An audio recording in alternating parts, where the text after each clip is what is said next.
খাল দখলে পানি নিষ্কাশন বন্ধ হওয়ায় রাজবাড়ী সদরের গোপীনাথপুর এলাকার ফসলের জমিতে দেখা দিয়েছে জলাবদ্ধতা। তলিয়ে গেছে প্রায় ১,৫০০ বিঘা জমি।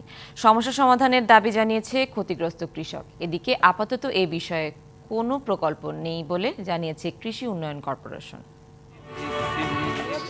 নকশা বলছে রাজবাড়ী সদর উপজেলার মিজানপুর ইউনিয়নে ছিল ৫ কিলোমিটার দীর্ঘ শাওমালা খাল। ইউনিয়নের গোপীনাথপুর, কালিকাদহ, রামকৃষ্ণপুর, চরনারায়ণপুর ও বেলিনগরের ফসলের মাঠের বৃষ্টির পানি সরে যেত এই খাল দিয়ে। তবে অপরিকল্পিত রাস্তা নির্মাণ ও দখলের কারণে সেই খাল এখন অস্তিত্ব সংকটে। ফলে বন্ধ হয়ে গেছে পানি প্রবাহ।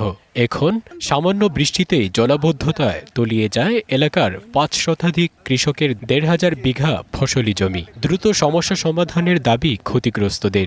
১২ বিঘা ধান তলাইছে।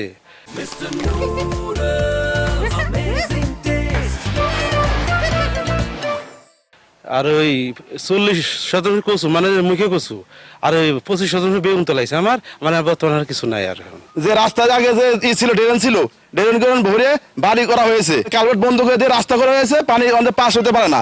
খাল দখলের কারণে কৃষকদের ক্ষতির বিষয়টি স্বীকার করে দখলদাররা বলছেন, সরকারি নির্দেশনা পেলে জায়গা ছেড়ে দিতে রাজি তারা।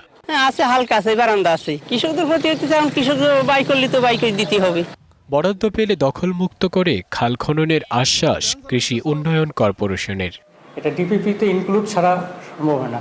এই জন্য আমরা এই চাহিদাগুলো এখন আমরা মার্ক করে রাখতেছি এবং ডিপিপিতে ইনশাল্লাহ আমরা এটা ইয়ে করবো। নেক্সট প্রকল্প এরপরে আসলেই আমরা এটা বাস্তবায়ন করতে পারবো। এখন যেহেতু আপাতত কোনো প্রজেক্ট নাই জায়গায় চলমান। কৃষকদের সমস্যা সমাধানে দ্রুত পদক্ষেপ নেবে সংশ্লিষ্ট কর্তৃপক্ষ, এমন প্রত্যাশা এলাকাবাসীর। TBC news desk.